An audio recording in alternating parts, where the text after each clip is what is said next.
Shalom Jemaat GPI Keluarga Kudus. Berikut adalah warta sepekan Minggu 6 Agustus 2023. Kami menyambut kehadiran Anda yang baru pertama kali beribadah di GPI Keluarga Kudus. Kami rindu Anda tertanam dan bertumbuh dalam Injil kasih karunia Tuhan Yesus Kristus di gereja kami. Mari terhubung bersama kami dengan menghubungi pelayan Church Mail Community di depan gereja. Atau Anda dapat terhubung dengan pelayanan online kami di YouTube, Instagram, TikTok, dan website GPI Keluarga Kudus. Mewakili Gembala Sidang, staf pengembalaan, dan seluruh jemaat, kami mengucapkan selamat ulang tahun kepada 6 Agustus, Bapak Agus Sudjatono, Sinta Kusuma Dewi. 7 Agustus, Bapak Agatha Leo Kristi, Ibu Dasawati Linda, Daniel Rinengko Tanarja. 8 Agustus, Ibu Ripka Ruminah. 10 Agustus, Bapak Agustian Luki Silana. 11 Agustus, Bapak Hedi Hermawan, Bapak Renhard Helbert, Ibu Dwi Rosiana Wati Arniati Pampang Karaeng, Dio David, dan 12 Agustus, Bapak Zakius Kusnan. Awali pagi hari Anda dengan mengucap syukur. Hadirilah ibadah doa pagi setiap hari Selasa, Rabu, Kamis, dan Sabtu pukul 4:30 pagi di gereja. Bagi wanita-wanita yang Allah, ikutilah ibadah WPI pada hari Kamis 10 Agustus pukul 5 sore di Aula Gereja. Ayo Era of God, kita beribadah setiap hari Sabtu pukul 4:30 sore di Aula Gereja. Untuk adik-adik kesayangan Tuhan, ayo bergabung dalam ibadah Reset Kids setiap hari Minggu pukul 7 pagi di Aula Gereja lantai 2. Setiap bulan, gereja kita mengulurkan tangan kasih kepada jemaat yang membutuhkan.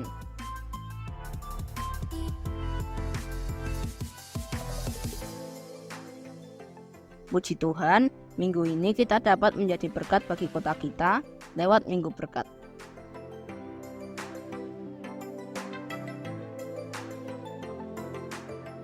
Ada paket beras yang dibagikan di Minggu Berkat.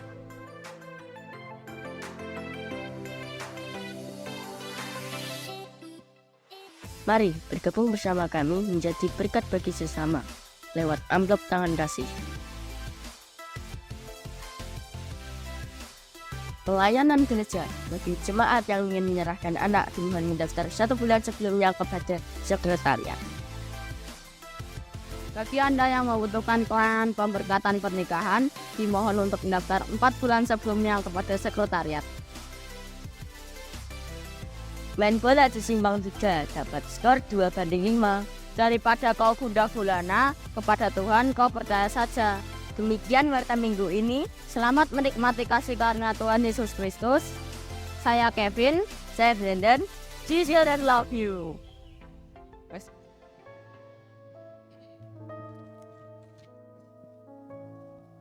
Bapa yang baik, kami bersyukur Roh-Mu terus bekerja dalam setiap hidup kami. Roh-Mu melakukan proses pengudusan yang progresif. Roh-Mu yang terus membentuk pikiran Kristus dalam pikiran kami. Roh-Mu yang sedang membentuk karakter Kristus di dalam batin kami.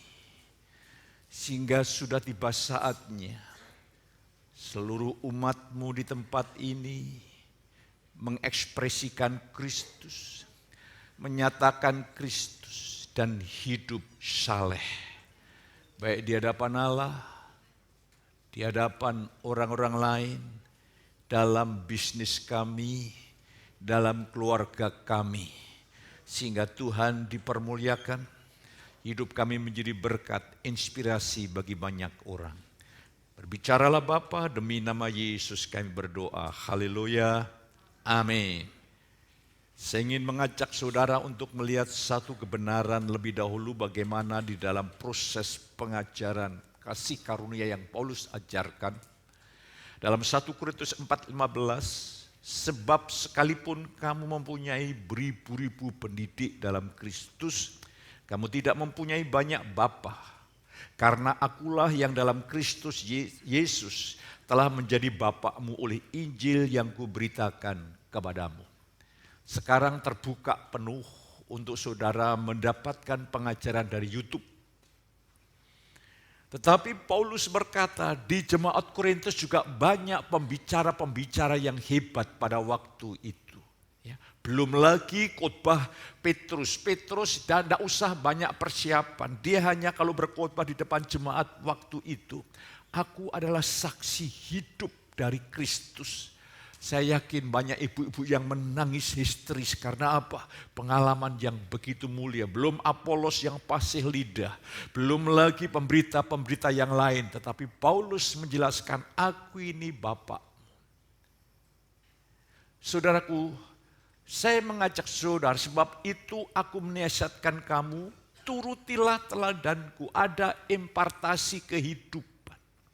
Bukan transfer of knowledge, bukan hanya pemindahan pengetahuan. Kalau saudara hanya mengetahui, maka itu hanyalah wacana. Tapi kalau transfer kehidupan itu akan mengubah hidup. Akulah Bapakmu. Anugerah Tuhan telah membentuk saya sedemikian rupa. Saya hanya bisa memberikan kepada anak-anak rohani apa yang sudah saya miliki. Sebuah kebohongan kalau saya belum merdeka dalam dosa. Saya berkhotbah supaya jemaat merdeka dalam dosa. Saya akan berbohong besar kalau saya berkata jemaat, Kristus bisa membebaskan engkau dari keuangan. Kalau saya belum mengalami kemerdekaan, freedom, kebebasan dari keuangan. Saya bersyukur untuk anugerah Tuhan yang luar biasa. Sehingga apa yang menjadi kerinduan sebagai bapak rohani? Saya ingin rumah tangga penuh kebahagiaan. Keteraturan ilahi dimulai dari keluarga. Gereja yang kuat ditopang oleh keluarga yang kuat. Kekristenan bukan sebuah entertainment, sebuah hiburan, tapi sebuah kesaksian. Saya rindu pelayanan saudara dimulai dari dalam keluarga. Ini penting, saudara kekasih, dan saya mengalami anugerah Tuhan. Ya. Tanpa saya rekayasa, tanpa saya usahakan dengan jelas, tentunya saya berdoa. Kami boleh menikmati anugerah Tuhan yang luar biasa. Ya. Saya berdoa supaya anggur baru dicurahkan atas rumah tangga saudara. Katakan amin. Kalau saudara lihat di samping rumah saya itu ada bunga-bunga warna putih. Istri saya sekarang sedang suka menanam bunga-bunga warna putih dan ada yang warna kuning. Saudara tahu itu adalah ekspresi hati istriku yang sedang berbunga-bunga.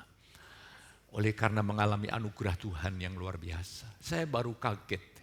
Istri saya bilang, yuk mas minggu depan piknik. Saya kalau piknik tidak jauh-jauh, paling-paling ke Tawangmangu atau ke Kemuning. Tapi saya melihat ada satu kelegaan, ada satu keindahan yang mulai mengalir. Dan betul-betul ya, Jesus is real, God is real, grace is real, itu betul. Di dalam setiap yang kita baca, kasih karunia membuat keluarga saya bahagia, itu betul. Ya. Dan hari ini saudara tahu kerinduan saya. Supaya saudara betul-betul rumah tangga saudara kokoh. Ya, karena Alkitab mencatat ya, Nabi Samuel hebat dalam pelayanan. Sangat luar biasa. Tapi Nabi Samuel tidak mewariskan iman dan panggilan kepada anak-anaknya. Terlalu banyak pelayanan, terlalu banyak berjuang dalam pelayanan sampai melupakan pendidikan anak-anaknya. Saya ingin harus seimbang. Ya. Saya ingin ternyata inti gereja itu adalah keluarga-keluarga kecil. Berharaplah, berdoalah, percayalah, kasih karunia membuat keluarga saudara bahagia, utuh dan penuh damai sejahtera. Katakan amin. Lah hari ini saya ingin mengajak kita semua untuk melihat sebuah kebenaran ya, yang akan menolong saudara dan saya. Kasih karunia membuat kita hidup saleh. Kalau saudara mendengar kata saleh, itu seperti sesuatu yang tidak bisa kita jangkau di tengah-tengah dunia yang begitu rumit sekarang ini, begitu kompleks, rumit, dan betapa banyaknya pencobaan. Kalau saudara sekarang ini yang ditakuti tentara Ukraina adalah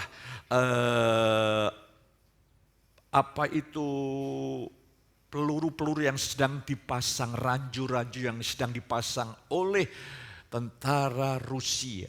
Saudara tidak sadar iblis memasang ranju-ranju di tengah-tengah dunia ini. Dibutuhkan hikmat yang tertinggi. Dibutuhkan pimpinan rohnya. Baru saudara mengerti, oh ini ranju, ini bahaya, ini bukan. Kalau tidak, kita tidak bisa memahaminya. Saya ingin mengajak saudara, dunia ini sudah penuh ranju yang iblis tanam. Berita-berita, kalau saudara lihat berita-berita, betul-betul mengkeruhkan suasana batiniah kita. Tapi kita harus tahu, kita tidak bisa hidup, kita masih hidup dalam dunia. Tetapi kalau rohani saudara kuat, engkau bisa menolak mana yang harus ditolak, menerima apa yang harus diterima. Kasih karunia membuat kita hidup saleh. Hidup saleh tidak bisa kita capai dengan cara manusiawi kita. Itu namanya agamawi. Itu hanya saleh lahiriah, contoh kesalehan yang dilakukan oleh ahli Taurat orang Farisi, itu secara sosial masyarakat Yahudi, golongan Farisi itu artinya terpisah, mereka berpendidikan tinggi di bidang teologi dan memang menggali kedalaman isi Taurat dan termasuk yang menerjemahkan Alkitab dari bahasa Ibrani ke bahasa Yunani, Septuaginta, 70 sarjana-sarjana Farisi. Mereka orang yang terdidik, terpandang. Tapi kesalehan yang dicapai oleh ahli Taurat orang Farisi adalah kesalehan yang hanya bersifat lahiriah. Batinnya penuh dengan kebencian, onak duri, kepahitan, dan kekecewaan. Hari ini Tuhan, hanya Tuhan, sekali lagi, hanya Tuhan yang buat engkau saleh. Bukan berarti kita pasif, bukan. Nanti saya ingin menjelaskannya. Kita akan baca Titus 2 ayat 11 sampai 14. Berkata seperti ini, karena kasih karunia Allah yang menyelamatkan semua manusia sudah nyata. Ia mendidik kita supaya kita meninggalkan kefasikan dan keinginan-keinginan duniawi dan supaya kita hidup bijaksana, adil dan beribadah di dalam dunia sekarang ini.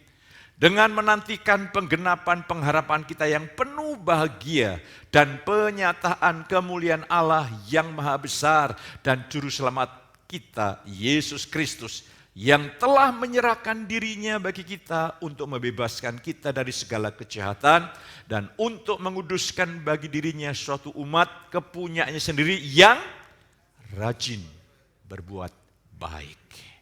Mari kita melihat. Ini surat dari Bapak rohaninya kepada Titus.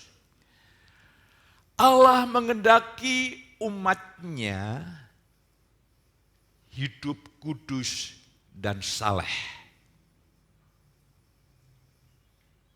Saya tidak tahu sejauh mana kedalaman batin saudara. Ketika saya mengatakan Tuhan mengendaki setiap saudara hidup saleh dan kudus. Ataukah lebih tertarik dengan khotbah yang temanya Anda ikut Kristus diberkati dengan sukses? Atau saudara mendengar kalimat Tuhan berkuasa membuat engkau hidup kudus dan saleh?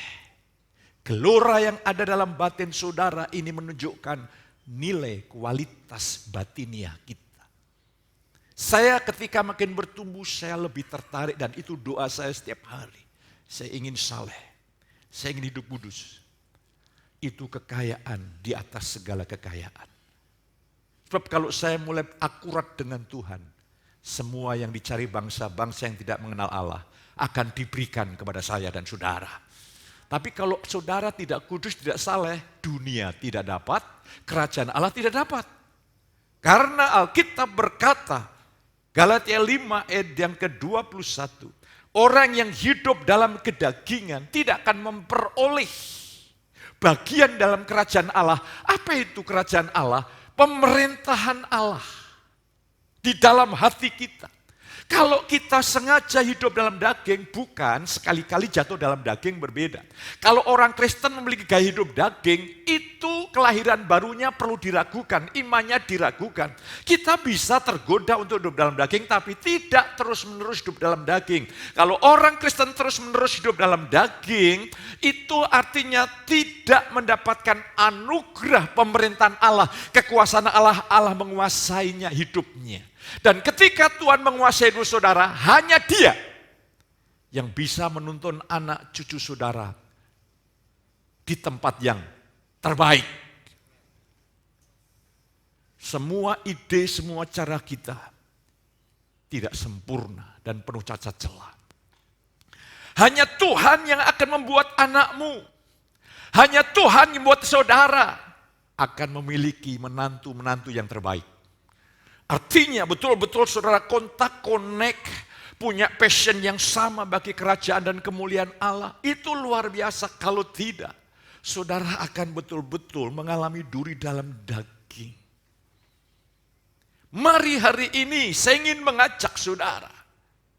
Yang menjadi pergumulan anak-anak Tuhan adalah mereka tahu kehendak Allah tersebut, yaitu hidup kudus dan saleh, tapi tidak berkuasa, tidak mampu melakukannya. Ini masalah gereja sepanjang sejarah.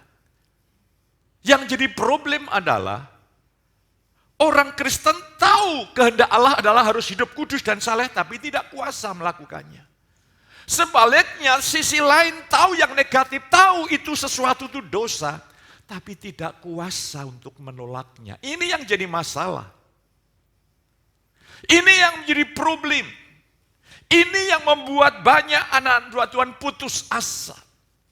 Tahu ada karakternya yang tidak sesuai dengan Kristus, tapi untuk melepaskannya itu sulit. Jatuh bangun. Tapi hari ini ada kabar baik. Ada kabar baik, ada Injil, Good News, Euangelion. Yaitu dalam keputusasaan orang-orang percaya, ketika ingin rindu melakukan kehendak Allah, ada kabar baik, yaitu kasih karunia adalah kuasa Allah yang memampukan saudara dan saya hidup kudus dan saleh. Katakan amin. Katakan bersama dengan saya dengan iman. Kasih karunia membuat saya hidup kudus dan saleh. Kasih karunia membuat keluarga saya bahagia. Katakan amin. Maka Tuhan berkata, jadilah seperti imanmu. Allah melakukan intervensi ilahi dalam keluarga saudara. Hanya Allah yang bisa mengubah kutuk jadi berkat. Betul. Allah bisa membuat permasalahan kita ini seperti benang kusut. Dia diubah, diure. Dan mari hati-hati, kadang-kadang anak-anak Tuhan itu menjebak dirinya dengan keputusan-keputusan nilai-nilai, dan jemaat hanya menjadi pendengar firman, bukan pelaku. Dia menjebak dirinya untuk benteng itu menjadi kuat, batin itu, hati itu menjadi keras, dan akhirnya kita ini hanya ingin menjadi penilai-penilai firman, bukan pelaku firman. Ini jebakan yang sangat halus dan paling hebat dan mengerikan. Sehingga ketika Tuhan ingin seperti minggu kemarin, ingin kita keluar dari zona nyaman kita, jebakan itu terlalu kuat. Makanya saya melihat banyak orang Kristen yang aktif dalam pelayanan tidak berubah. Dosanya warnanya mirip-mirip seperti itu saja. Ketika saya berdoa, makanya dibutuhkan pertobatan total. Kalau tidak, kita tidak akan mencapai sasaran yang Tuhan tetapkan. Mari saya ingin ajak saudara tahu kehendak Tuhan adalah hidup kudus dan saleh. Kasih karunia senantiasa merupakan istilah kunci yang agung di dalam keselamatan. Sudah nyata tadi ayat yang ke-11 dikatakan, saudara kekasih, di Titus pasal yang kedua tadi jelas dikatakan, Paulus berkata dikatakan di sini adalah karena kasih karunia Allah yang menyelamatkan semua manusia sudah nyata. Kasih karunia senantiasa merupakan istilah kunci suci yang agung di dalam keselamatan. Keselamatan tanpa kasih karunia impossible, tidak mungkin. Itu menjadi agamawi. Dalam ayat 11 disebutkan kasih karunia sudah nyata. Ini Paulus, yang dimaksud Paulus merujuk kata-kata yang dimaksud ini adalah pada inkarnasi Yesus ketika Allah menjadi manusia. Hidupnya Yesus, sepanjang kehidupan Yesus, semua pengajarannya, kematiannya, yaitu sosok pribadinya, menunjukkan kasih Allah, kasih karunia Allah kepada manusia yang berdosa. Saudara tidak bisa diselamatkan, yang penting saya baik. Pertanyaannya, kebaikan tanpa pekerjaan salib dan Roh Kudus. Yesaya 64 ayat yang ke-6 itu seperti kain kotor di hadapan Allah. Karena diri manusiawi kita ini sudah tercemar dengan dosa. Contoh, kebaikan yang kita usahakan, saya baik supaya Allah senang dengan saya. Kita lupa bahwa Allah senang dengan kita adalah anugerah semata-mata. Berbeda dengan Tuhan, karena Tuhan senang, Tuhan kasih, Tuhan sayang pada saya mau berbuat baik. Itu berbeda. Yang satu di bawah hukum Taurat, saya berbuat baik supaya. Jadi fokusnya diri sendiri. Tapi di dalam kasih karunia saya berbuat baik karena. Sebagai ucapan syukur, sebagai ketakjuban, kekaguman kepada Tuhan. Lah hari ini saya ingin mengajak saudara. Kehidupan, pengajaran, dan kematian Yesus penuhnya mengungkapkan kasih, rahmat, dan anugerah Bapa. Ini luar biasa. Supaya saudara bisa menangkap gelora isi hati Tuhan ini. Namun secara pribadi manusia harus meresponi. Manusia harus meresponi, menanggapi dengan pertobatan, dengan iman, dengan ketaatan, dengan pengabdian, pelayanan setia sampai akhir. Ini dibutuhkan sebuah respon. Nanti saya ingin menjelaskan, saudaraku. Jangan sampai iman kita tanpa kita sadar, yang kita agung-agungkan, kita diselamatkan oleh iman. Bukan firman-Nya yang salah, iman kita yang keliru perlu kita deteksi hari ini. Lebih baik deteksi awal, supaya kita dapat lebih mudah kembali kepada Tuhan. Terus selanjutnya ayat 12. Kasih karunia sudah nyata. Lewat kematian Yesus semua dosa kesalahan kita diampuni. Ini anugerah yang luar biasa.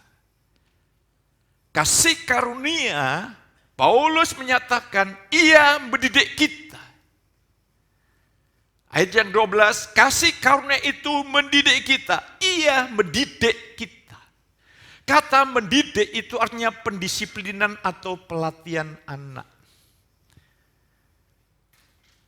Jangan terlalu, pokoknya kalau terlalu itu tidak baik, memanjakan anak. Di Singapura ada orang kaya punya anak. Apa yang diminta dikasih.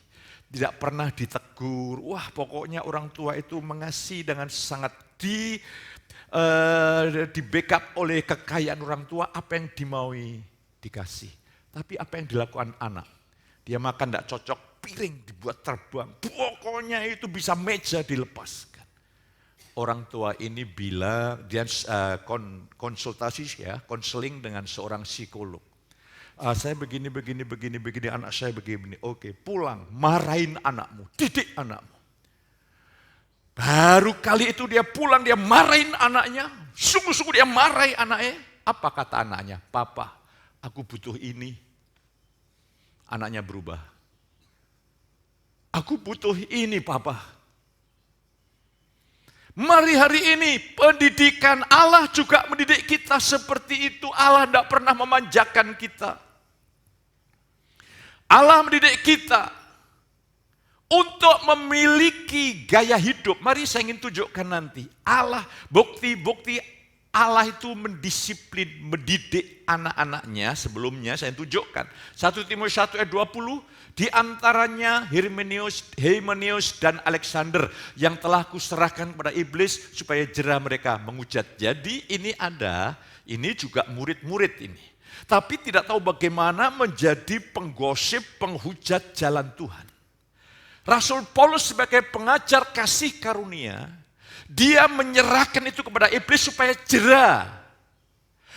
Bukan Paulus kejam, Paulus sedang mempedulikan kawanan domba yang Tuhan percayakan kepadanya untuk dijaga jangan sampai tercemar. Maka Paulus dengan otoritasnya diserahkan dia kepada iblis supaya jera mereka menghujat. Ini bentuk pendisiplinan. Kalau penafsir lain memahami ini adalah proses. Ketika orang ditegur 1 kali, 2 kali tidak bertobat, mulai didisiplin. Supaya tidak mencemari tubuh Kristus yang lain.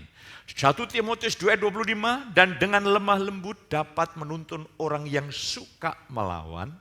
Sebab mungkin Tuhan memberikan kesempatan kepada mereka untuk bertobat dan memimpin mereka sehingga mereka mengenal kebenaran. Jadi saudaraku, kalau saudara dan saya bisa bertobat, itu pekerjaan besar Tuhan. Kalau sudah mulai dosa mengeraskan hati dan orang itu berkata, pokoknya kalau saya begini, saya akan tetap begini, ini bahaya sekali. Saya mendorong hari ini kita lihat lagi ayat yaitu Timotius 3:16. Segala tulisan yang dilakukan Allah memang bermanfaat untuk mengajar, untuk menyatakan kesalahan, untuk memperbaiki kelakuan dan untuk mendidik orang dalam kebenaran. Lah, saya ingin mengajak saudara untuk melihat Allah mendidik kita untuk memiliki gaya hidup yang baru, yaitu dengan tegas dan lembut menolak setiap godaan dosa. Ini tujuan tertinggi Allah. Supaya saudara dengan tegas tapi lembut untuk menolak setiap godaan dosa. Dan dengan penuh gairah siap berkata, ya Tuhan, aku siap menjadi pelaku firman-Mu. Didikan Tuhan sampai di sini. Dan ketika saudara mengikuti didikan Tuhan dan sampai Tuhan aku mau taat. Oh, itu indah sekali hidup ini saudara. Itu luar biasa. Itu sangat ajaib. Saudara sedang dipimpin oleh roh Tuhan. Dan kalau Tuhan menuntun saudara, Ia menuntun saudara ke tempat yang tepat, ketemu orang yang tepat pada saat yang tepat. Itu hanya tangan Dia yang bisa. Kita ini seringkali salah pikir. Kita pikir itu prospek lah. Artinya memberi sebuah keuntungan. Ternyata tertipu dan lain sebagainya. Ya. Kayak saya kemarin tertipu, ya saya ini kan beli jam murah untuk olahraga. Tahu-tahu saudara kau kaget saya. Ya, karena COD saya buka isinya itu kaos. Wah istri saya, kok begini ya, kok menipu ya? Iya. Saya WhatsApp dia, mengapa engkau pertaruhkan nasibmu dengan tipu daya? Dia langsung bel saya. Ya kakak begini, kakak coba kakak foto begini kirimkan, nanti saya akan kirim ulang. Dalam hati saya berkata, kalau sesuatu itu akan hilang. Tapi kalau tidak akan hilang, akan kembali. Dan kalau Tuhan memelihara, aman. Nah, saya ingin mengajak saudara.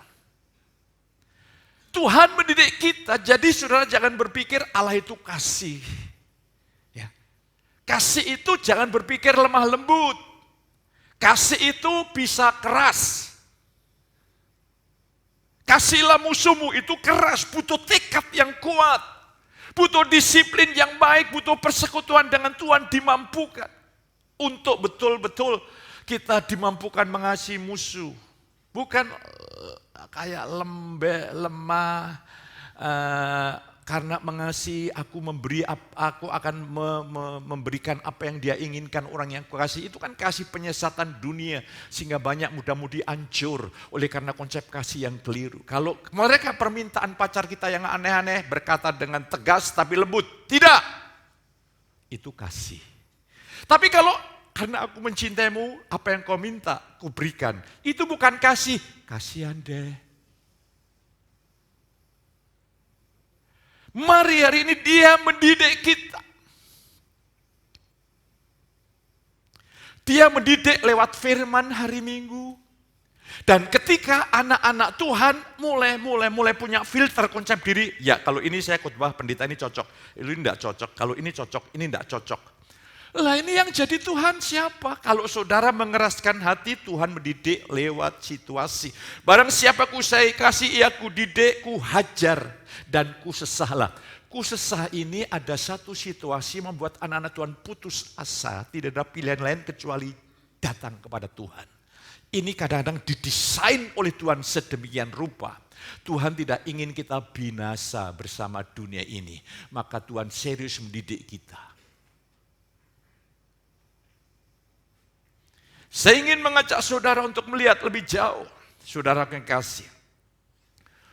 Mari kita akan lihat hubungan kudus dan saleh dengan kasih karunia. Ini penerapan mulai. Ya. Penerapan. Lewat penebusan Yesus, saudara dan saya diberi identitas baru. Katakan amin. Identitas baru. Sebagai ciptaan baru, saudara rohani. Kudus dan benar seperti Yesus. Ya. Jadi manusia baru kita dicipta segambar dengan Kristus, yaitu kudus dan benar seperti Dia. Saya ingin jadi ingat, identitas itu bukan hasil perilaku saudara. Identitas itu berdasarkan pemberian Tuhan cuma-cuma. Tapi identitas itu akan mempengaruhi perilaku. Jadi oleh karena penebusan Yesus, saudara telah dijadikan suci, saleh, kudus selama-lamanya. Karena kata di sana bahasa Indonesianya perfect, artinya sesuatu yang sudah terjadi pasif lagi. Ini hasil yang kita capai itu hasil dari pekerjaan orang lain, pekerjaan Tuhan. Dan kata perfect itu sesuatu yang terjadi, hasilnya permanen. Jadi saya menyebut saudara bukan orang berdosa, saya menyebut jemaat, hei kalian yang laki-laki saya sebut rohaniawan. Yang wanita saya sebut rohaniawati. Bagaimana ketika saya menyebut saudara, hai para rohaniawan, rohaniawan. Mari saudaraku. Kita lihat, kita tegas, ini tidak bisa diubah, ini identitas ini adalah anugerah semata-mata. Dari pemahaman ini, maka saudara tidak akan lagi sembarangan menjalani hidup. Saudara ini rohaniawati, fungsinya dengan saya berbeda saja. Tapi di hadapan Allah saudara adalah rohaniawan, rohaniawati, kudus, bersih, suci seperti Yesus. Maka saudara sudah tidak cocok lagi, saudara bergaul yang tidak jelas, ya, ngomongan bicara yang tidak jelas, itu sudah tidak cocok lagi, sudah tidak matching lah artinya begitu, sudah tidak bisa seharusnya. Mari hari ini saya ingin mengajak saudara. Jadi hidup yang kudus dan saleh artinya bertindak dengan iman sesuai dengan identitas baru kita. Lah ini penting, sebuah statement ini penting, sebuah revelation ya, bukan statement ya. Iman sejati adalah bertindak di atas apa yang dipercayai. Kalau saudara ini punya iman sejati atau tidak? Iman yang sejati saya bertindak di atas apa yang saya percayai. Kalau saya menerima Yesus, tapi saya menolak ketuhanannya. Saya hidup mementingkan diri sendiri. Saya jadi Tuhan, Yesus jadi pelayan. Ini iman yang mati. Iman yang tidak punya dampak menyelamatkan hidup sehari-hari kita. Dan juga dalam pengaruh kekekalan. Ya. Jadi iman yang hidup itu ditandai bertindak sesuai dengan apa yang percayai. Jadi saya ingin jemaat, kalau saudara percaya engkau telah mati dan bangkit bersama Yesus, tindakan imanmu siap dibaptis. Mari kita akan lihat, kita mulai jeli melihat ini. Ini bukan masalah bisnis yang hari ini bisa gagal, besok bisa berhasil. Ini masalah kekal. Ini bisnis kekal, saudara kekasih. Saya ingin ajak, apakah saudara ini, iman saudara ini diaktualisasi, diwujudkan dalam sebuah tindakan berdasarkan apa yang kau percayai. Kalau saudara percaya di dalam Yesus aku adalah ciptaan baru, yang lama sudah berlalu, ya otomatis saudara akan menolak yang lama, sifat yang lama, gaya hidup yang lama, dan menerapkan gaya hidup yang baru. Ini iman yang hidup. Iman yang real, iman yang nyata, iman yang menyelamatkan. Baik dalam hidup sehari-hari, baik yang menyangkut kepada kekekalan. Bukan firman-Nya yang salah. Kita dibenarkan oleh iman, betul, bukan oleh perbuatan, betul. Tapi yang perlu kita cek ulang, iman kita ini hidup atau mati. Banyak orang Kristen percaya Yesus Tuhan, tapi masih bawa magic, mantra-mantra. Ini imannya palsu, maka Tuhan seringkali didik sampai tingkat terakhir. Sehingga Paulus berkata, diselamatkan seperti dari dalam api. Kalau saudara jadikan Yesus Tuhan, buang sebuah mantra-mantra magic. Karena saya punya background dari situ. Saya dulu punya murid, saudaraku, banyak saya punya murid. Ya, murid ya anak-anak muda untuk bertengkar dengan murid saya banyak. Saya pernah diperhadapkan satu sisi. Murid saya punya musuh. Dia ngadu sama saya, Pak, Mas, saya punya musuh itu. Oke, datang berdua. Saya pikir kalau dia keluar selesai. Begitu saya datang, dia di depan saya udah gemetar lebih dahulu. Untung tidak terjadi sesuatu ya. Kalau masuk kepolisian ya berisiko kan. Saya berterima kasih Tuhan menolong walaupun saya belum Kristen, tapi Tuhan sudah punya rencana yang luar biasa. Jadi saya tahu dunia magic, makanya tinggalkan itu. Itu kutuk saudara kekasih.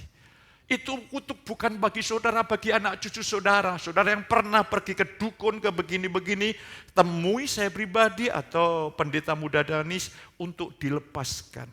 Jangan izinkan rumahmu ada berhala, keris, dan lain sebagainya. Keris itu bagimu tidak ada artinya. Yang ada adalah Kristus. Amin. Jadi iman itu seperti di contohnya begini, ada orang musafir, dia punya agama tertentu dan dia ketemu seorang misionari mempercayai Yesus itu baik bagimu gini-gini. Yes, saya terima beritamu. Tapi dia tetap memiliki gaya hidup yang lama dengan agama yang lama. Ia tidak diselamatkan. Tidak ada perubahan hidup, tidak ada pertobatan hidup. Saya ingin makin hari saya harus bisa mewariskan kepada anak-anak rohani saya, dan saya hanya bisa mewariskan apa yang sudah saya miliki, saya alami dalam hidup ini. Selanjutnya, Efesus 4 ayat 24, ini identitas baru. Dan mengenakan manusia baru. Ini sebetulnya dari kata pakaian. Mengenakan yang telah diciptakan menurut kehendak Allah di dalam kebenaran dan kekudusan yang sesungguhnya.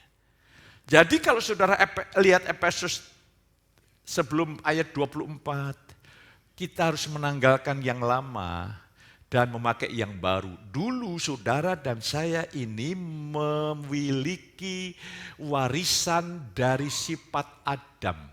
Sebetulnya Adam dan Hawa di Taman Eden itu netral, masih netral. Dosa belum masuk sempurna netral, segambar dengan Allah. Diperhadapkan pohon pengetahuan yang baik dan jahat, pohon kehidupan. Tujuannya ketika Adam dan Hawa makan pohon kehidupan, Allah hadir dalam hidupnya, menuntun hidupnya. Tapi sebelum makan pohon kehidupan, makan pohon pengetahuan yang baik dan jahat. Akhirnya Adam tahu dosa. Dan setelah Adam jatuh dalam dosa, kenetralan gambar Allah yang kudus dan benar seperti Allah rusak. Manusia menjadi ego, daging, mementingkan diri sendiri. Ini warisan dari Adam. Makanya mementingkan diri sendiri itu bagian dari kedagingan. Galatia 5 ayat 19 sampai yang ke-21 ada unsur di sana, percaya belut, kenajisan dan sebagainya, pementingan diri sendiri, itu kedagingan. Jadi ketika saudara dan saya hari ini hidup mementingkan diri sendiri, prioritas diri sendiri, mencari kehormatan sendiri, mencari kepentingan diri sendiri, bergantung dengan kekuatan diri sendiri, saudara sedang memposisikan hidup yang terkutuk. Karena aku ini telah terkutuk bersama Yesus atas kayu salib. Makanya Yesus memiliki gaya hidup yang baru. Gaya hidup kita ini diciptakan sepola dengan Allah. Coba ayat dalam bahasa Indonesia sehari-hari, itu adalah sebuah terjemahan untuk diterapkan, dipahami dalam keseharian. Efesus 4 ayat 24, hendaklah kalian hidup sebagai manusia baru yang diciptakan menurut pola Allah. Pernah saya khotbahkan? Yaitu dengan tabiat yang benar, lurus dan suci. Tabiat saudara ini benar, lurus, dan suci. Makanya ketika saudara hidup tidak benar, tidak lurus, tidak suci, batin saudara rusak.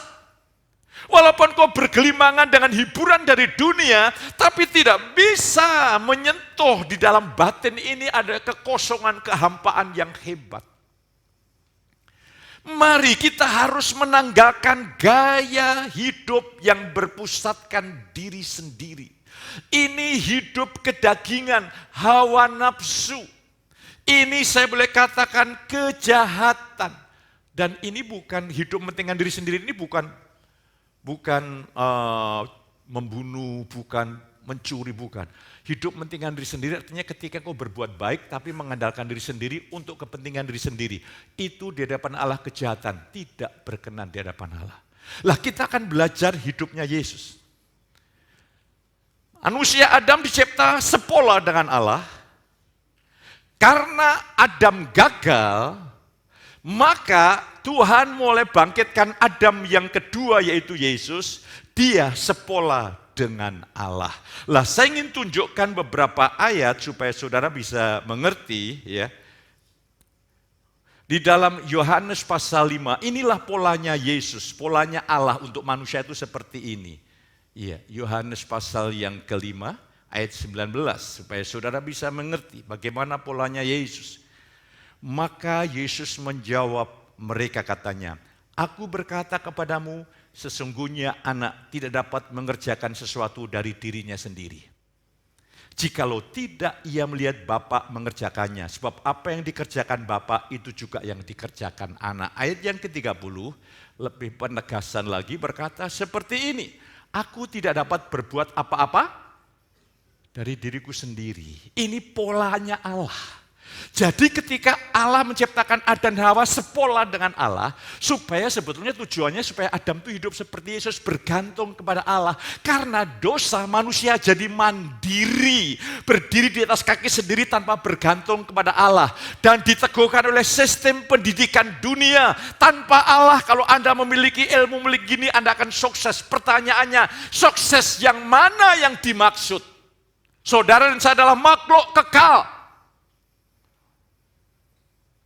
Sukses tanpa Kristus hanya saudara akhiri di rumah yang terakhir 1 meter bersama dengan panjangnya 2 meter. Tapi kalau sukses yang kau lakukan bersama Tuhan itu nilainya abadi, bukan kekal. Kekal itu Allah saja, tidak ada ujung pangkalnya. Abadi itu ada awalnya dan kekal selama-lamanya itu abadi. Lah saya ingin mengajak di sini. Ini pola manusia diciptakan untuk bergantung kepada Tuhan. Sistem dunia mencoba untuk berkata, hei kamu hebat. Dirimu itu Tuhan, Tuhan penguasa. Dirimu itu penuntun masa depanmu. Tapi Paulus katakan, aku bersifat daging dan dikuasai oleh dosa. Mari kita lihat gaya hidup kita. Beda ya, kalau saudara berjalan sebagai rohaniawan, saya katakan rohaniawan, sekali-kali mementingkan diri sendiri, yes, itu normal, itu proses. Tapi kalau saudara hidup dalam gaya hidup terus-menerus mementingkan diri sendiri, bahkan mendengar firman aja hubungannya dengan kepentingan diri sendiri, untungku apa? Apa yang dapat kesenangan yang kudapat dari hal ini? Itu berarti iman saudara diragukan total.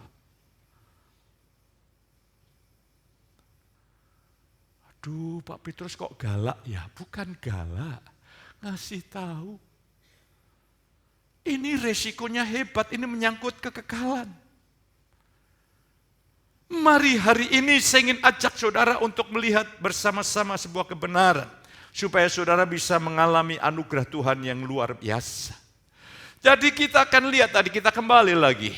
Ya, lewat penebusan Yesus, saudara saya menjadi ciptaan yang baru. Katakan amin. Boleh? Saudara tidak ragu kalau saya menyebut saudara rohaniawan, rohaniawati? Lihat sebelahmu, kalau itu kanan panggil rohaniawan, kalau yang wanita panggil rohaniawati. Kalau perlu pandang matanya supaya meneguhkan begitu. Ibu-ibu berbahagia mulai hari ini suamimu adalah rohaniawan. Tidak tahu apa yang berkecamuk dalam pikiran saudara. Bapak-bapak, tidak usah takut, sekarang tidak ada suami-suami yang takut akan istri. Yang ada suami yang mengasihi istri. Karena istrimu adalah rohaniawati. Nanti kalau pulang dari gereja gandeng, aku sedang bersama rohaniawati. Haleluya. Haleluya. Cocok enggak kalau rohaniawati suka menggosipkan orang? Enggak cocok. Nah, cocok. Kayak rasanya tuh ada penolakan gitu. Nah, cocok. Nggak level ini. Haleluya, puji Tuhan. Jadi saudara harus bertindak di atas iman. Lah nanti saya ingin jelaskan. Saudaraku, apa itu proses pendewasaan itu? Tujuan hidup kudus dan saleh adalah. Sebelumnya saya ingin mengajak saudara sekalian untuk melihat. Jadi identitas diri kita ini harus yakin, saudara berdoa Tuhan Roh Kudus, teguhkan kau yang bisa meneguhkan batinku. Begitu bangun tidur, saudara tidak lagi melihat hidupmu penuh dosa, penuh kelemahan. Engkau melihat hidupmu saleh. Tapi engkau bisa hidup dalam daging, maka kembali bertobat, hidup di dalam firman lagi. Engkau bisa terantuk jatuh dalam dosa, tapi kembali lagi jangan tinggal di sana. Itu artinya proses keselamatan sedang berjalan. Ya. Kalau saudara jatuh dan tidak mau bangkit, itu tidak menguntungkan bagi kerajaan Allah. Terus selanjutnya, saudara kekasih, tujuan hidup kudus dan saleh itu ada tujuan ilahinya. Pertama, untuk menunjukkan bahwa iman kita adalah iman yang hidup, yang ditandai dengan perbuatan sesuai dengan apa yang dipercayai. Jadi Tuhan menolong kita untuk mendeteksi diri oleh karena firman Allah. Ya. Saudara takut kan itu menyanyikan lagu yang dikarang Daud itu, selidiki hatiku Tuhan. Itu Tuhan tidak ingin kita menyelidiki diri kita sendiri, tidak objektif, ini sudah tercemar dosa. Biarlah Tuhan yang menyelidiki. Itu maksudnya. Dan ketika Tuhan itu menyatakan terangnya, baru kita bisa melihat, oh ini terang itu seperti ini. Itu ada kemungkinan untuk berubah itu sangat besar. Tapi kalau saudara menyelidiki diri, meditasi diri, berpusat diri sendiri, tidak akan mungkin bisa. Jadi hari ini mari kita lihat iman kita. Kalau saudara khawatir itu proses. Tapi kalau hidup dalam kekhawatiran, imannya yang perlu dirombak total. Yang kedua, tujuan daripada hidup kudus dan saleh adalah kita menjadi terang. Dan menuntun mereka yang dalam kegelapan kepada terang yang sejati, yaitu Yesus. Dunia ini gelap, saudara. Dunia ini gelap. Ya. Saudara kalau melihat sedang dipertontonkan di televisi, di media. Ya. Menyatakan diri filsuf. Ya. Tapi kata-katanya tidak merepresentasikan kefilsufannya. Tidak bisa. Hanya roh Tuhan yang bisa buat engkau itu saleh. Tidak bisa. Ya. Sehingga saudaraku, orang-orang lain akan melihat cara hidup, gaya hidup kita. Saudara saya bisa salah, tapi ada progres kemajuan yang nyata. Ya. Dan keteraturan ilahi dimulai dari rumah. Lah saya ingin mengajak saudara untuk melihat. Ya, Tujuannya kita diarahkan untuk menjadi teladan dalam berbuat baiklah. Saya ingin mengajak saudara untuk melihat, Paulus itu bagus sekali ya. Di dalam Titus tadi, Paulus sedang membangun dasar teologis, dasar dogma, ajaran, bagaimana rahasia atau dasar-dasar hidup saleh. Titus 2 mulai ayat yang ke-1 yang saya baca tadi adalah ayat 11 sampai 14. Itu karena itu menunjukkan ayat sebelumnya. Ini sebagai dasar pondasi hidup saleh. Berkata begini, ayat 1 Titus 2 ayat 1, tetapi engkau beritakanlah apa yang sesuai dengan ajaran yang sehat itu seperti apa, bukan yang aneh-aneh. Ajaran sehat itu real, bisa dilihat orang, bisa dialami orang. Laki-laki yang tua hendaklah hidup sederhana.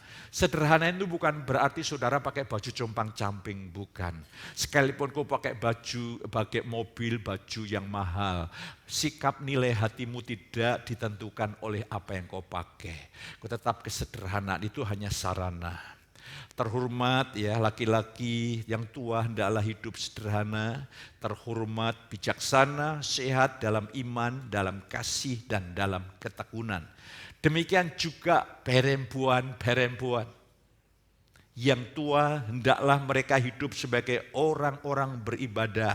Itu eusebos saleh ya. Jangan menfitnah, jangan menjadi hamba uang. Anggur loh. Ini kok saya lihat kok laki-laki kok tidak disebut jangan penfitnah atau hoax. Kok yang disebut perempuan. Kalau di survei perempuan sama laki-laki itu yang suka hoax, gak banyak yang mana? Sama, pada tidak bertobat kok saudara kekasih. Haleluya. Tapi ini di sini kok perempuan, saya tidak tahu Paulus menyebutkannya ini. Jangan memfitnah, jangan menjadi hamba anggur, tetapi cakap mengajar hal-hal yang baik. Dan dengan demikian mendidik perempuan muda apa? Mengasihi suami dan anak-anaknya. Hei ibu-ibu, jadikan suamimu itu orang tahu bahwa engkau mencintai suamimu. Suamimu bukan sopir. Suami itu sosok yang paling dekat dengan saudara. Hormati dia. Sampai orang tahu engkau istri-istri itu betul-betul mencintai suamimu. Sehingga nanti anak-anak kita juga tahu mencintai suami.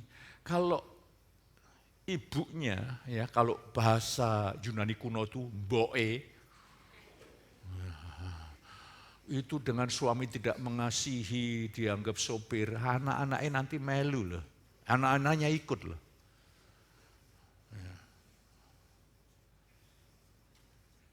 Hidup bijaksana dan suci, rajin mengatur rumah tangganya, baik hati dan taat kepada. Ini ajaran sehat itu seperti itu. Ibu-ibu, taati suamimu. Engkau tidak aminkan, malaikat yang mengaminkannya bersama dengan saya. Ini ajaran sehat yang menghasilkan hidup rohani yang sehat. Tidak bisa. Gereja ini bukan di sini, gereja di mana-mana seluruh Indonesia rusak karena tidak ada keteraturan ilahi dari rumah tangga. Kacau. Ya, kacau. Saya ingin ada keteraturan ilahi dalam gereja yang dimulai dari keluarga. Makanya kasih karunia membuat keluarga saya bahagia. Kasih karunia itu mendidik. Perempuan-perempuan istri taat kepada suami. Amin. Haleluya. Kalau suami bicara sekali, istri 20 kali. Belajarlah menguasai diri. Lah Pak, tapi kan suami saya jarang ngomong. Ya jadilah istri yang pintar untuk memancing supaya suami ngomong. Lo kok bertanya, kok pertanyaannya harus pintar mengembangkan diri. Bertanya, dari mana? Ya dijawab dari situ.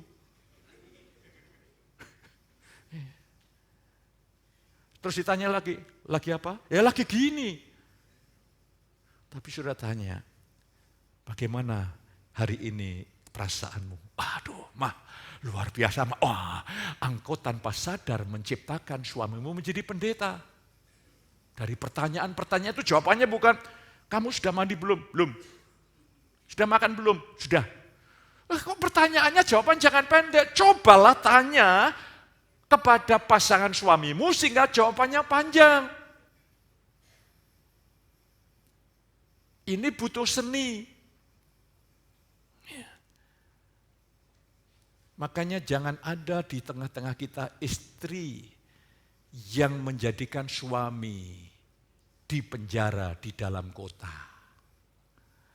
Nah, keluar sedikit, Pah, di mana? Lagi apa? Dengan siapa? Mengapa tidak dikembangkan? Bagaimana Pah? Oh gini-gini kan enak. Wong pertanyaannya kok tidak kreatif? Sebetulnya saudara punya anak atau mujizat, pertanyaannya tidak kreatif kok. Harusnya berkembang sedemikian rupa sehingga tidak seolah-olah menggurui begitulah. Sehingga seolah-olah kita ini suami diperlakukan seperti raja, tuan, imam. Itu butuh seni. Jangan sampai istri punya senjata, oh suamiku macam-macam, tak masakkan nanti yang asin. Tunggu waktu, 3 bulan tensi tinggi. Bulan ke-10, innalillahi. Jangan, tidak ada di sini, tidak ada saudaraku. Yang ada di sana dan di sana. Firman Allah ya, hidup bijaksana dan suci, rajin mengatur rumah tangganya. Atur rumah tangga ya. Baik hati dan taat kepada suaminya agar firman Allah jangan dihujat orang. Demikian juga orang-orang muda. Ini anak-anak muda, nasihatilah mereka supaya mereka menguasai diri dalam segala perkara. Jadikanlah dirimu teladan untuk berbuat baik. Ini penting, mari jemaat kita berlomba-lomba untuk berbuat baik. Berlomba-lomba untuk berbuat baik. Oke, terus saya secara cepat supaya saudara betul-betul memahaminya. Iya, inilah. Jadi ayat 11 sampai 14 ini diawali oleh ayat 1 sampai 10. Itu adalah dasar teologis, dogma, dasar ajaran. Hidup saleh itu seperti itu. Itu disebut ajaran sehat. Jadi ajaran sehat itu luar biasa. Makanya saya ingin ada yang saudara tahu namanya care group. Mungkin saudara bertanya, apakah itu orang eksklusif? Tidak, itu adalah saya diamin aja, saya coba melihat dan hasilnya cukup signifikan, itu real, komunitas real, dan itu hanya kira-kira 4 keluarga, jadi tidak banyak ibadah yang kedua sehingga yang ketempatan rumah bingung, akhirnya harus menjadi masalah kalau harus menjamu itu hanya 4 orang, bawa makanan masing-masing sharing, saya lihat perubahannya signifikan. Makanya care group ini adalah kami ingin nanti kembangkan ke semua orang, bukan ibadah seperti mezbah dulu. Itu ibadah kedua, bukan. Ini bukan untuk orang eksklusif, saya sedang melihat. Saya izinkan, saya biarkan, saya ada pertemuan, saya ngobrol. Saya sedang melihat bagaimana dan buahnya sangat bagus, signifikan. Itu pertumbuhan yang real. Bukan pertumbuhan yang kayak anak wanita kita yang masih kecil, itu kira-kira 6, 7 sampai 10 tahun, dia seringkali gayanya kayak mamahnya, pakai baju mamahnya, pakai sandal mamahnya, di depan kaca dia begini, aku sudah dewasa. Itu bukan seperti itu real. Makanya saudara yang bertanya-tanya, ini bukan untuk orang khusus, untuk semua. Tetapi sistemnya begini saudaraku, orang yang ikut di dalam care group, nanti umpamanya 5 orang, yang ini berkembang, yang berkembang ini menjadi pemimpin 5 orang dengan pola kisah para rasul. Di sana saling membagi firman, kehidupan yang real, dan ada komunitas saling mendoakan, perjamuan kudus, dan luar biasa saya lihat. Banyak kesaksian yang terjadi luar biasa. Saya ingin betul-betul kalau tema visi kita kasih karunia buat keluarga saya bahagia, itu real. Itu real. Gereja akan menjadi sarana ilahi untuk membuat keluarga-keluarga jemaat bahagia. Kita bukan sekarang ini basa-basi, bukan sekedar yang tidak real. Saya ingin yang real, yang nyata. Makanya ketika nanti mulai berkembang, saudara siap untuk bergabung di dalamnya, atau saudara bertanya-tanya ya, bertanya-tanya kepada anak saya, Pendeta Muda Danis, atau yang lain yang sudah menjadi ketua-ketua, saudara tanya bagaimana caranya, ini sangat signifikan. Ini luar biasa pertumbuhannya. Lah itulah wadah yang saya berikan. Itu wadah yang saya berikan kesempatan untuk seluruh jemaat berdiri. Ingat, ini bukan eksklusif untuk semua kita. Tapi ada waktu saya lihat, saya pantau, ada proses-proses yang saya ikuti dan sangat baik, betul-betul sangat baik.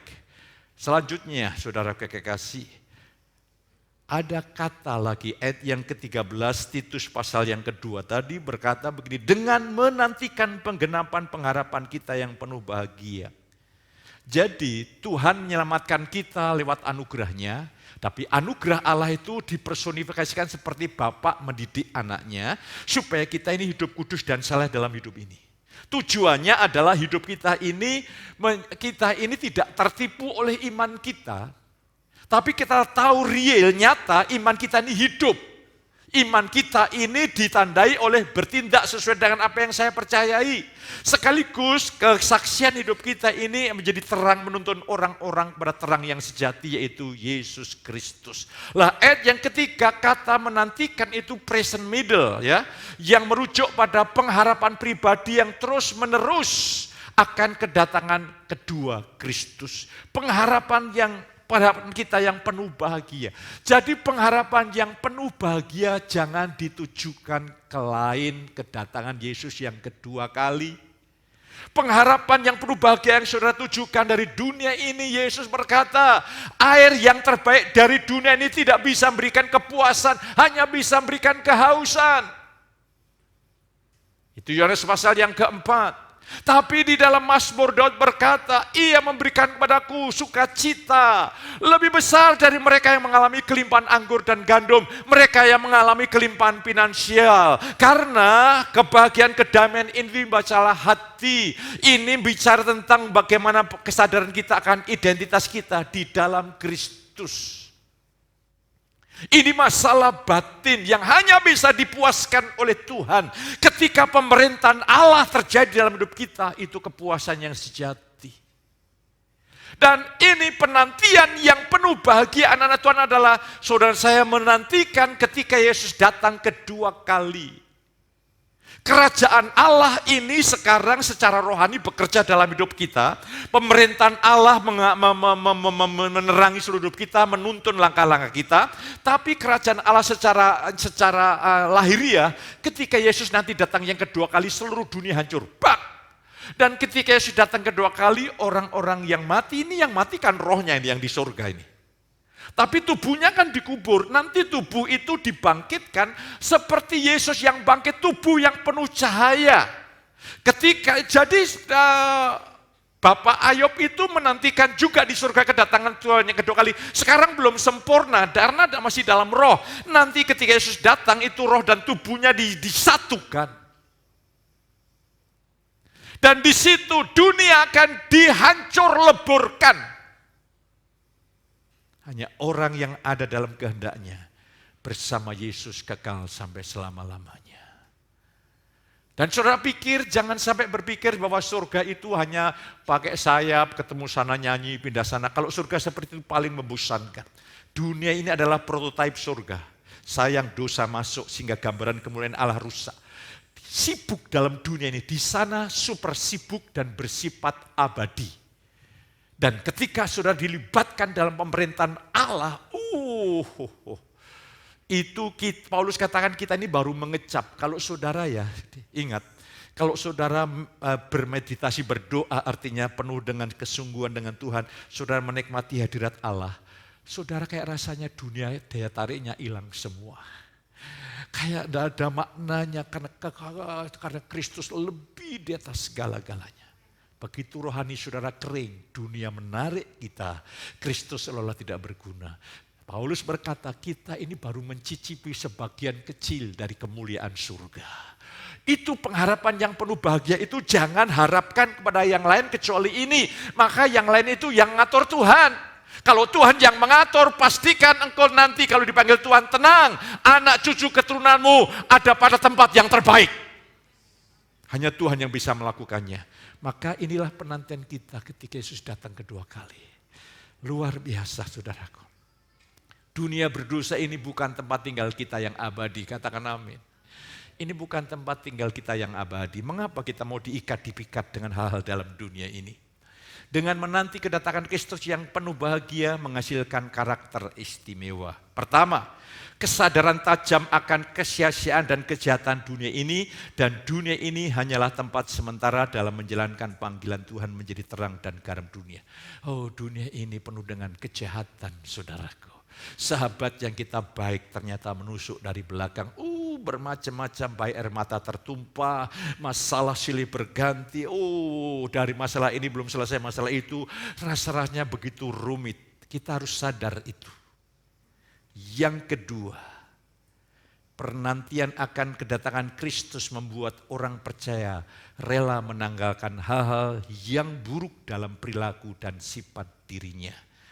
Saudaraku, hal ini seperti seorang calon mempelai perempuan. Dia mendandani dirinya, menjaga merawat tubuhnya, dirinya yang terbaik, menantikan saat dipinang oleh mempelai pria dan masuk dalam pernikahan. Itulah gambaran rohani. Kita sedang menantikan hal-hal yang buruk kita mau tanggalkan dan kita harus betul-betul berjalan dalam tuntunan roh ketika sang mempelai itu datang.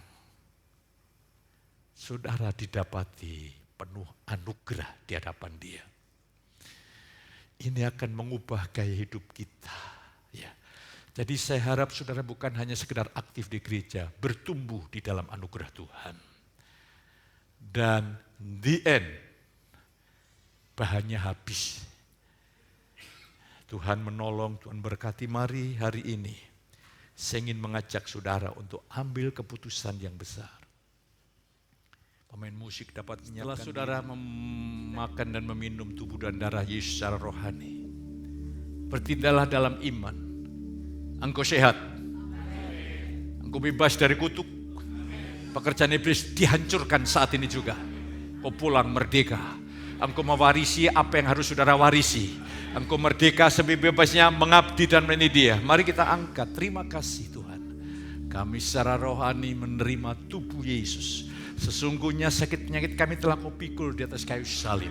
Oleh bilur-bilur-Mu kami sembuh. Kita terima dalam nama Yesus.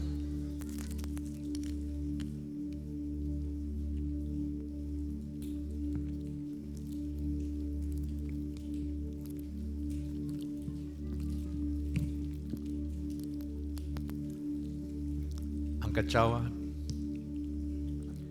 Semua yang buruk, warisan akibat dampak dari Adam dosanya, telah dihapus di atas kayu salib. Engkau menjadi bagian orang yang dikasihi Allah, dirahmati dengan kebaikan, kemurahan dan kebajikan. Mari kita syukuri, kita terima secara rohani darah Yesus. Bapa, kami bersyukur untuk kebaikan, rahmat dan kemurahan Tuhan yang nyata, real bagi setiap kami. Terima kasih Bapa, biar perlindungan-Mu nyata, baik kami di dalam kota, di luar kota, di dalam dunia kerja, dalam dunia bisnis. Allah ada di sana, Allah turut bekerja dan Allah memberkatinya. Tuhan, angkat tangan saudara. Pagi ini Tuhan mengutus saudara menjadi alat kasih karunia-Nya. Melalui hidup saudara banyak orang menikmati, mengalami karya Tuhan yang ajaib. Sehingga hidupmu menjadi berkat, menjadi inspirasi bagi banyak orang. Pulanglah dengan penuh sukacita di dalam berkat Bapa, kasih sayang Tuhan Yesus lewat persekutuan Roh yang Kudus, boleh melimpahi saudara ini pagi sampai selama-lamanya. Yang diberkati katakan sama saya. Amin.